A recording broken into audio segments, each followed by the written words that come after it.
ഇങ്ങോട്ട് തന്നെ. ആ പിന്നെ ഒരു സീരിയസ് ആയ കാര്യം സംസാരിക്കാനാ ഞാൻ വന്നേ.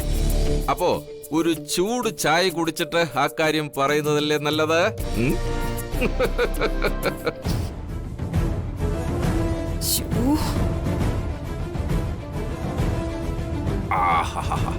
എന്താ എന്ത് സീരിയസ് ആയിട്ടുള്ള കാര്യം എന്നോട് പറയാനുള്ളത്? എന്താ ഡോക്ടർ പറഞ്ഞേ? പറയാ, നല്ല ചായ ലച്ചു ഇട്ടതാണോ? ഞാനിട്ടതാ. അല്ല, വല്ല എനർജി പൗഡർ മറ്റോ ഇട്ടിട്ടുണ്ടോ? ഇല്ലല്ലോ, സാധാ ചായ. കുടിച്ചപ്പോ എന്തോ പ്രത്യേക രുചി പോലെ എനിക്ക് തോന്നി. ഏലക്ക വല്ലതും ചേർത്തായിരുന്നോ? ഇല്ലല്ലോ, ഏലക്കൊന്നും ചേർത്തിട്ടില്ല. എന്നാ എനിക്ക് തോന്നിയതായിരിക്കും. എന്തായാലും നല്ല ടേസ്റ്റ് ഉള്ള ചായ. ലച്ചുവിന് പാചകത്തിൽ ഇത്രയും കൈപ്പുണ്യം ഉണ്ടെങ്കിൽ ഇനി അത് ഗോവിന്ദന്റെയും ഞങ്ങളുടെയൊക്കെ ഭാഗ്യമായിരിക്കും. എന്നും രുചിയുള്ള ഭക്ഷണവും ഇതുപോലുള്ള ടേസ്റ്റുള്ള ചായയും ലച്ചുവിന്റെ കൈ കൊണ്ടുണ്ടാക്കി കഴിക്കാമല്ലോ.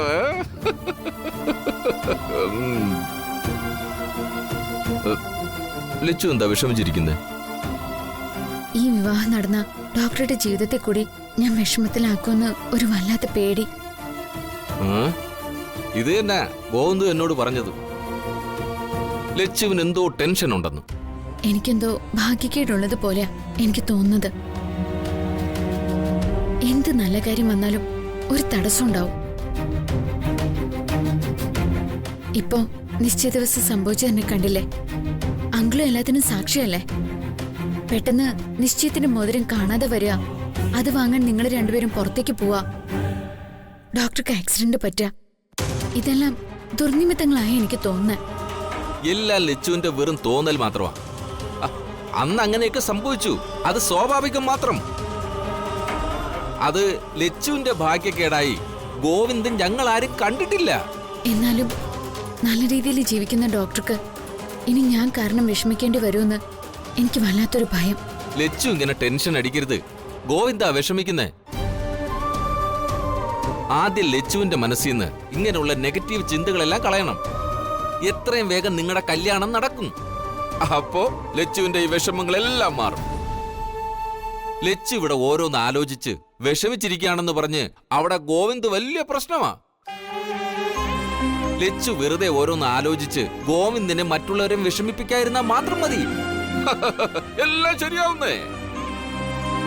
ലച്ചുവിനെ പോലെ ഒരു മോളെ മരുമകളായി കിട്ടുന്നത് എന്റെ പെങ്ങള് വലിയ കാര്യമായിട്ടാ കാണുന്നത്. ശരിക്കും ലച്ചുവിന്റെ വില ലച്ചുവിന് അറിയാത്തോണ്ടാ. ലക്ഷ്മി എന്ന് പറഞ്ഞ ഐശ്വര്യ ദേവതയാ. ആ ഐശ്വര്യം ലച്ചുവിനുണ്ട്. ഇനി ലച്ചു ആശങ്കകളൊക്കെ കളഞ്ഞ് ഗോവിന്ദുമായിട്ടുള്ള വിവാഹത്തിന് തയ്യാറാവണം. അറിയാലോ? എന്നാ ഞാൻ പോട്ടെ. ഗോവിന്ദിനോട് ലച്ചുവിന്റെ ആശങ്കകളെല്ലാം തീർത്തു എന്ന് ഞാൻ പറഞ്ഞേക്കാം. എന്താ ഞാൻ പറഞ്ഞത് ശരിയല്ലേ? ലച്ചുവിന്റെ വിഷമങ്ങളെല്ലാം തീർന്നില്ലേ? മതി, ഇത് മതി. മോളുടെ ഈ പുഞ്ചിരി കണ്ടാ മാത്രം മതി.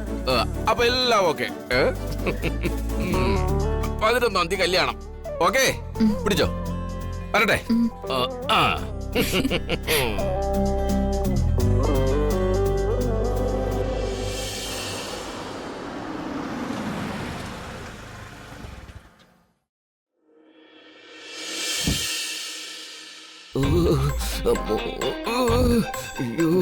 വെള്ളം കാണോ? എന്താ എടാ പറഞ്ഞു കേൾക്കാൻ നേരമില്ലടാ. നിന്നാ കയ്യിന്ന് പോവും. അങ്കിള് മംഗലശ്ശേരി പോയില്ലേ? എന്താ അങ്കിളെ?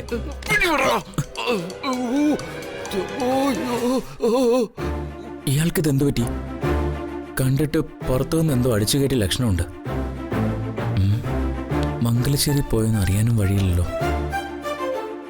സഞ്ജുവിനെ വിളിച്ചു നോക്കാം.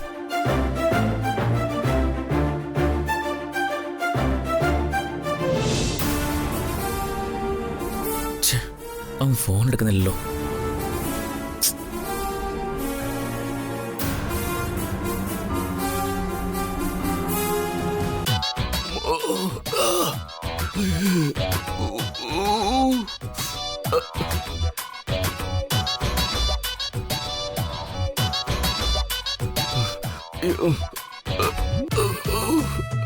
അങ്കിളെ, അങ്കിളിന് എന്താ വയറിന് സുഖമില്ലേ? അത് കണ്ടറിഞ്ഞൂടെ എന്റെ മോനെ? ഇങ്ങനെ ഒരു അനുഭവം ജീവിതത്തിൽ ഇതുവരെ ഉണ്ടായിട്ടില്ല. അങ്കിള് മംഗലശ്ശേരി പോയോ? പോയടാ, നീ അവിടെ നിന്ന് കിട്ടിയതാ. അങ്കിള് കാര്യം പറ. നീ കെട്ടാൻ പോന്നുള്ളണ്ടല്ലോ മോനെ, അവളാള് ശരിയല്ല. നീ അവളെ കെട്ടി ഇവിടെ കൊണ്ടുവന്ന നിനക്ക് ഈ ഓട്ടത്തിന് നേരം ഉണ്ടാവും. ലച്ചുവിനെ പറ്റിയാണോ അങ്കിള് പറയുന്നത്? ലച്ചു അല്ലടാ അവള്, പിശാചാ, പിശാച്. അങ്കിളെ, വയറ്റില് വീണ്ടും ഉരുൾപൊട്ടല് തുടങ്ങി. ഞാൻ പോട്ടാ. കാര്യം പറഞ്ഞിട്ട് അങ്കിള് പോയാ മതി. നേരത്തെ തുടങ്ങണം. ഉച്ചിടം കാത്തിരിക്കുക. അങ്കിളെ, എന്താ സംഭവിച്ചത്? അതെ, ഞാൻ അങ്ങോട്ട് ചെന്നതും അവൾ ഒരു കപ്പി ചായയുമായി വന്നു. ഞാൻ അതെടുത്ത് കുടിച്ചത് മാത്രമേ ഓർമ്മയുള്ളൂ. വയറ്റിലാണെങ്കിൽ അപ്പൊ തന്നെ വെടിയിൽ പോവുകയൊക്കെ തുടങ്ങി. അവൾ എന്നെ കണ്ടതും ചായയിൽ എന്തോ കലക്കി കൊണ്ടുവന്നതാ. ഒരു വിധത്തിലാ ഞാനിവിടെ എത്തിയത്. അയ്യോ,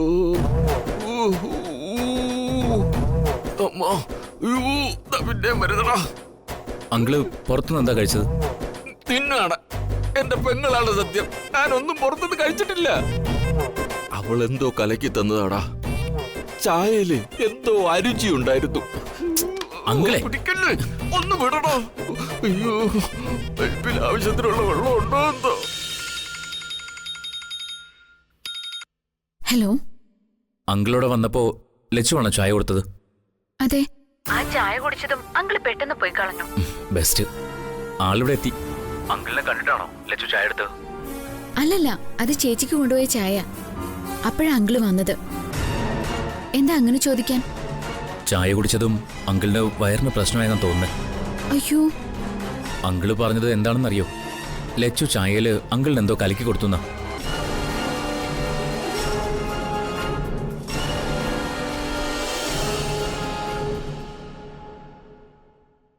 വിവാഹം ക്ഷേത്രത്തിൽ വെച്ച് മതിയെന്ന് ലച്ചു ഒരേ നിർബന്ധത്തിൽ നിൽക്കോ? അപ്പൊ പിന്നെ നമ്മൾ എന്ത് ചെയ്യാനാ? അമ്മയ്ക്കും മുത്തശ്ശനും എല്ലാവർക്കും ലച്ചുവിന്റെ വിവാഹം ആർഭാടായിട്ട് നടത്തണമെന്ന് തന്നെയാ ആഗ്രഹം. ലച്ചുവിനെ അന്യായിട്ടല്ല, സ്വന്തം മകളായിട്ട് തന്നെ അമ്മ കാണുന്ന. എനിക്കും അമ്മ സ്വന്തം അനിയത്തി തന്നെയാ. നമ്മൾ ഒന്നിപ്പിച്ചതും അവളാ. അതിനൊന്നും ഇങ്ങനൊരു കല്യാണം കൊണ്ട് പകരം കൊടുക്കാൻ കഴിയില്ല. എന്താ എന്താ മുഖം വല്ലാതിരിക്കുന്ന? അത് ചേച്ചി, അത് ഞാൻ... എന്താ കാര്യം പറയാമോ? അല്ല, ഇവിടെ അന്നാ നിശ്ചയ ദിവസം ആ മോതിരം കാണാതായിട്ട് അതേക്കുറിച്ച് ആരെങ്കിലും അന്വേഷിച്ചോ? ആ മോതിരം ഗോവിന്ദ് മറന്ന് എവിടെയെങ്കിലും വെച്ചിട്ടുണ്ടാവുന്ന എല്ലാരും കരുതിയത്. അങ്ങനെ മറന്നു വെച്ചെങ്കിൽ പിന്നെ എപ്പോഴെങ്കിലും ആ മോതിരം തിരിച്ചു കിട്ടണ്ടേ? കിട്ടിയില്ലല്ലോ. അതിനുശേഷം എല്ലാവരും ഈ വീട് മുഴുവൻ തെരഞ്ഞില്ലേ, എന്നിട്ട് മോതിരം കിട്ടിയോ? അന്നേ ഞാൻ പറഞ്ഞില്ലേ, ആ മോതിരം റൂമിൽ കൊണ്ടുവച്ചിട്ടുണ്ടാവുന്നുള്ളത് ഗോവിന്ദിന് തോന്നിയതാണെന്ന്. വരുന്ന വഴി പുറത്തെവിടെങ്കിലും മോതിരം നഷ്ടപ്പെട്ടിട്ടുണ്ടാവും. ആ മോതിരം ഡോക്ടർ കൊണ്ടുപോയി വെച്ചത് ഉത്തമനങ്ങൾ കണ്ടതാ. അത് ഉത്തമനങ്ങൾ ബാറിൽ പോയിട്ട് വന്നപ്പോ തോന്നിയതാവും. അല്ല, ആ മോതിരം ഈ വീട്ടിൽ നിന്ന് തന്നെ കളവ് പോയതാ. അതിന് ഈ വീട്ടിൽ ആരും മോതിരം എടുക്കാനാ? ആ, അങ്ങനൊരാൾ ഇപ്പൊ ഇവിടെയുണ്ട്. എനിക്ക് നല്ല സംശയമുണ്ട്. അങ്ങനെ മോതിരം എടുക്കാൻ വേണ്ടി മാത്രം ഇവിടെ ഒരാള്, അതാരാ? ഒന്നും തീർത്ത് പറയാനായിട്ടില്ല, എന്റെ സംശയം. അതാരാ ഈ വീട്ടിൽ അങ്ങനെ ഒരാള്? ആരാ ലച്ചുവിന് സംശയം? പറ, കേക്കട്ടെ. ആരാ ലച്ചു അത്? പറ, കേൾക്കട്ടെ. കുറച്ചു സമയത്തേക്ക് രണ്ടാളൊന്ന് ക്ഷമിക്ക്. ഞാനത് ആരാന്ന് കണ്ടെത്തി തരാം.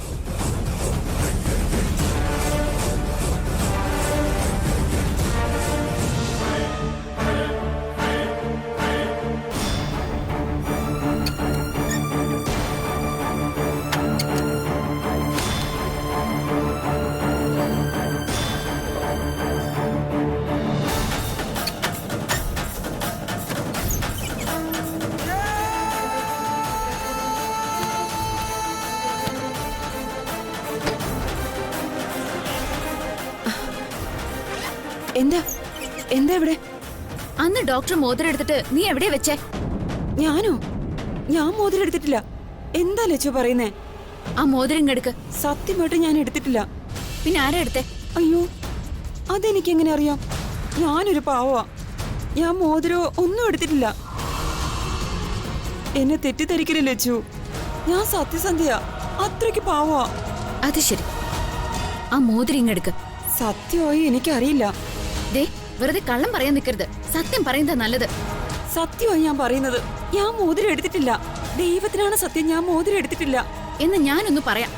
നീയാണ് മോതിരം എടുത്തേ. അല്ല, ലച്ചുവാണ് സത്യം. ഞാൻ മോതിരം എടുത്തിട്ടില്ല. നിങ്ങൾ എടുത്തു, അത് ഞാൻ തെളിയിക്കും. എന്താ ഒന്നും മിണ്ടാത്തെ? ദേ, ഇപ്പൊ സത്യം പറഞ്ഞ എല്ലാം ഇവിടം കൊണ്ട് തീരും. എന്നാ എന്റെ കണ്ണങ്ങ് പൊട്ടിത്തെറിച്ച് പോട്ടെ. ഞാൻ കള്ളം ചെയ്തിട്ടില്ല. ഞാൻ തെളിയിക്കുന്നു പറഞ്ഞാൽ തെളിയിക്കും. എന്റെ അമ്മേ, ഞാനൊരു പാവമായതുകൊണ്ടല്ലേ, കുഞ്ഞുങ്ങളെ വളർത്താൻ വേണ്ടിയല്ലേ ഞാൻ ഇങ്ങനെ ഒരു ജോലിക്ക് വന്നത്. ഈശ്വര, പണക്കാരുടെ വീട്ടിൽ ജോലിക്ക് ചെയ്യുന്ന ഇങ്ങനെയാ പാവങ്ങളുടെ സ്ഥിതി. എന്റെ ഗതികേട് ഭഗവാനെ. ദേ, നിങ്ങളുടെ അടവൊന്നും എന്റെ അടുത്ത് എടുക്കണ്ട. സത്യം പറയേ. അയ്യോ, സഞ്ജു സാറേ, ഓടി വരണേ. ദേ, ഈ ലച്ചു എന്നെ കൊല്ലാൻ വരുന്നേ. എടി, നിന്റെ വേലത്തിലൊന്നും എന്റെ അടുക്ക് വേണ്ട. എടി, സത്യം പറ.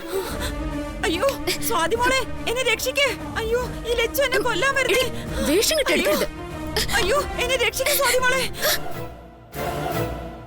സ്വാതി മോളെ, എന്നെ രക്ഷിക്കേ. എന്നെ രക്ഷിക്കേ. എന്താ? ലച്ചു എന്നെ ഇപ്പൊ കൊല്ലും. എന്താ എന്താ? എങ്ങനെയെങ്കിലും ഒന്ന് രക്ഷിക്കേ സ്വാതി മോളെ, പ്ലീസ്.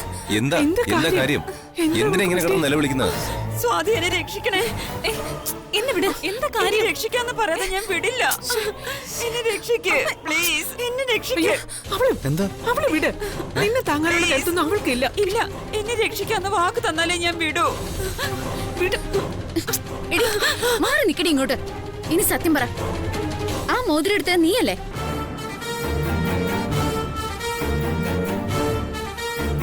അയ്യോ ചേച്ചി, ലച്ചുവിനോട് പറയും ഞാൻ മോതിരം എടുത്തിട്ടില്ലാന്ന്. എന്താ ലച്ചു? എന്താ കാര്യം?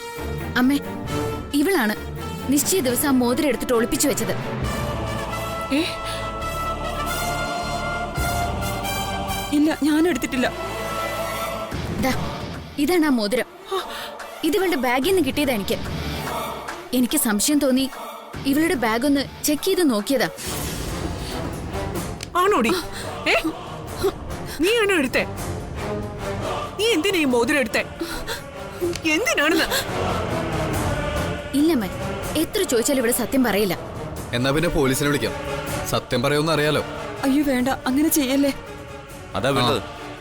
ഈ മോതിരം ഒളിപ്പിച്ചു വെച്ചത് കാരണം വിവാഹ നിശ്ചയം മുടങ്ങിയത്. അത് മാത്രോ? ഗോവിന്ദന് ആക്സിഡന്റ് പറ്റിയതോ ഇത് കാരണോ? അതെ.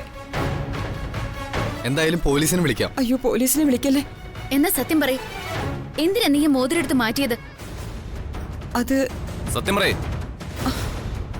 അത് സാർ, ഒരാള് പറഞ്ഞിട്ടാ. ആരാ? ആര് പറഞ്ഞിട്ട് നീ ഇത് ചെയ്തേ?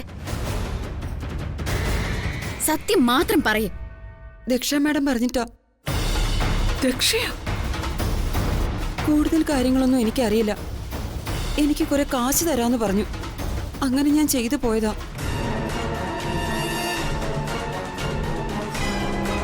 ചേച്ചിക്ക് കൊടുക്കാൻ വെച്ചിരുന്ന ചായയില് നിങ്ങൾ എന്തോ വിഷമരുന്ന് ചേർത്തില്ലേ? അതെന്തിനാ? ദേ, അതെന്തിനായിരുന്നു? സത്യം പറയാതെ എന്തിനാ ചെയ്തേ? അതും ദക്ഷ മാഡം പറഞ്ഞിട്ടാ. സ്വാതിയുടെ വയറ്റിലുള്ള കുഞ്ഞിനെ അബോർഷൻ ചെയ്യിക്കാൻ. ഇവള് ദേ, എടീ, കൊടുക്ക അവൾക്ക്. ഇനി ഇവള് വെറുതെ വിടരുത്. സഞ്ജു, വേഗം പോലീസിനെ വിളിക്ക. വിളിക്ക്. വിളിക്കടാ. വേഗം വിളിക്ക്. Hello, police station. എടി, ചേച്ചി എടി, നിക്കടെ അവിടെ. വിളിക്ക അവളെ.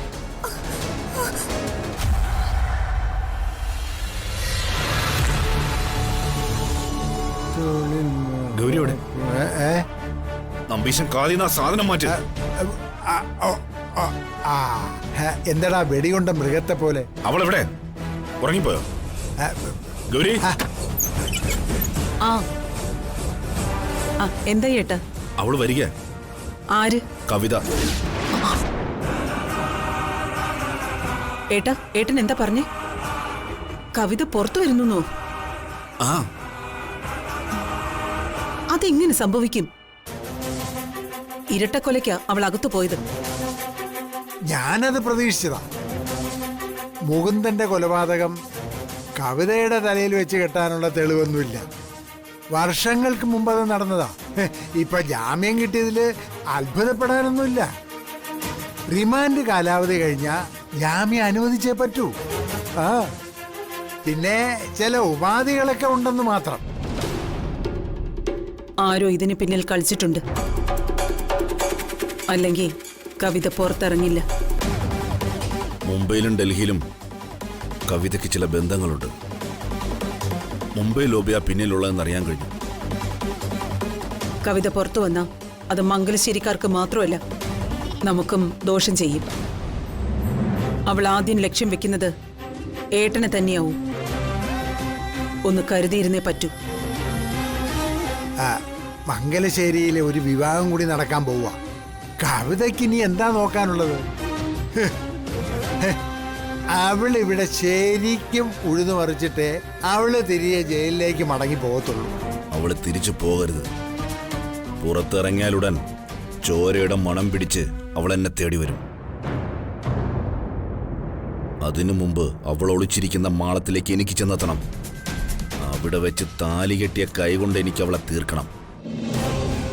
അവളെ കൊന്ന് ജയിലിൽ പോകേണ്ടി വന്നാലും എനിക്കതിൽ കുറ്റബോധം ഉണ്ടാവില്ല. അവൾ തല്ലി ഓടിച്ച് എൻ്റെ ശരീരത്തിലെ എല്ലുകൾ ഇപ്പോഴും ഊറിപ്പിടിച്ചിട്ടില്ല. ആ ജയിലിന്റെ പരിസരത്ത് തന്നെ നമ്മുടെ ആളുകൾ ഉണ്ടാവണം. അവിടെ വെച്ച് തന്നെ അവളുടെ ജീവൻ എടുക്കണം. അതിന് വേണ്ടത് എന്താന്ന് വെച്ചാൽ നിങ്ങൾ ചെയ്യേ. നമ്പീഷ വാ.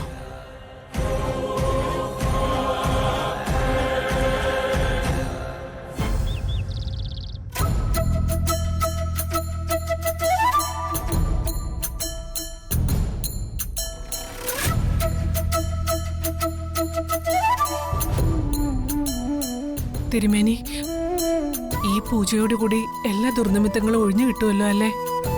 നിങ്ങൾ ധൈര്യമായിട്ടിരിക്കുക. പൂജയ്ക്ക് ഫലപ്രാപ്തി ഉണ്ടാവും.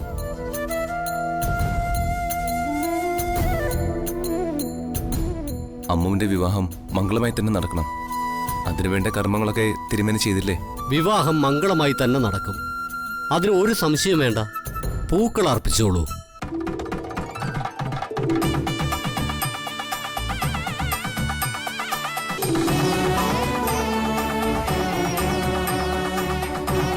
പക്ഷേ ഈ കുടുംബത്തിൽ എന്തോ ഒരു ദുർനിമിത്തം ഇപ്പോഴും പ്രത്യക്ഷമായി തന്നെ കാണുന്നു.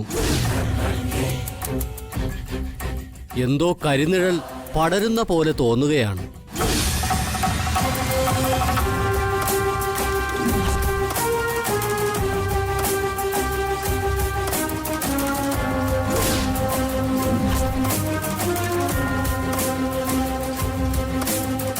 വെറുതെയല്ല പൂജയിൽ ദുർനിമിത്തം കണ്ടത്. ആഹാ, എന്താ ഇവിടെ പൂജയൊക്കെ നടക്കാണല്ലോ. എല്ലാവരും എന്താ കരുതിയത്? ഞാൻ എന്നും ആ ജയിലിൽ കിടക്കുന്നു.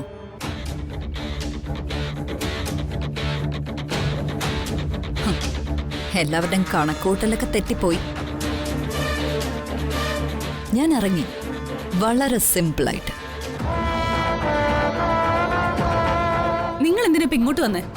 ആഹാ, പിന്നെ ഞാൻ എവിടേക്കാ പോണ്ടത്? അതോടി പറ.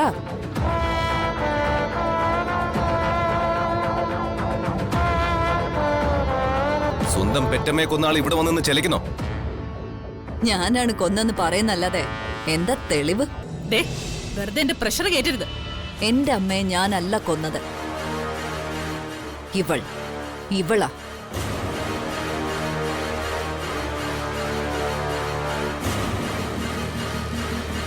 എന്റെ അമ്മയെ കൊന്ന ഇവൾക്ക് വേണ്ടി കുടുംബത്തിൽ എല്ലാവരും കൂടി ചേർന്ന് പൂജ നടത്തുന്നു. കൊള്ളാം. ഞാൻ എല്ലാം അറിഞ്ഞു. എന്റെ അമ്മയെ കൊന്ന ഇവളുടെ വിവാഹം എല്ലാവരും കൂടി ആഘോഷമായിട്ട് നടത്താൻ പോവല്ലേ? കവിതേ, നിന്റെ പ്രസംഗം ഇനി ഈ വീടിന് പുറത്തു മതി. അത് പറയാൻ നിനക്കെന്താ അവകാശം? ഈ വീട് എനിക്ക് കൂടി അവകാശപ്പെട്ടതാ. അതൊന്നും ആരും മറക്കണ്ട. നിങ്ങളിപ്പോ ഇവിടുന്ന് പോയേ. പുറത്തിറങ്ങാനാ പറഞ്ഞത്. ഇല്ല, ഞാൻ പോവില്ല. ഈ കുടുംബത്തിന്റെ ദോഷങ്ങളെല്ലാം അകറ്റാനുള്ള പൂജ ഇവിടെ ഇപ്പൊ നടന്നുകൊണ്ടിരിക്കുന്നത്. നീ എന്ന കരിനിഴൽ ഇവിടുന്ന് പോയാലേ അതിന് ഫലം ഉണ്ടാവും. നീ പോകുന്നു കവിത. ഞാനിപ്പോ പോകുന്നില്ലെങ്കിലോ? കവിത, നിന്നോട് പറഞ്ഞ മനസ്സിലാവില്ലേ? ഒന്ന് പോയി തന്നെ ഇവിടുന്ന്. എന്നെ അങ്ങനെ വിരട്ടി ഓടിക്കാനൊന്നും ആരും കരുതണ്ട. ഞാനിവിടെ താമസിക്കാനൊന്നും അല്ല വന്നത്. ഒരു മുന്നറിയിപ്പ് തരാനാ. എല്ലാത്തിനും ഞാൻ വെച്ചിട്ടുണ്ട്. പ്രത്യേകിച്ച് നിനക്ക്. ആ, വിവാഹത്തിന്റെ ഒരുക്കങ്ങളൊക്കെ നടക്കട്ടെ. കവിത എന്താ ചെയ്യാൻ പോന്നെന്ന് നിങ്ങളൊക്കെ കണ്ടോ?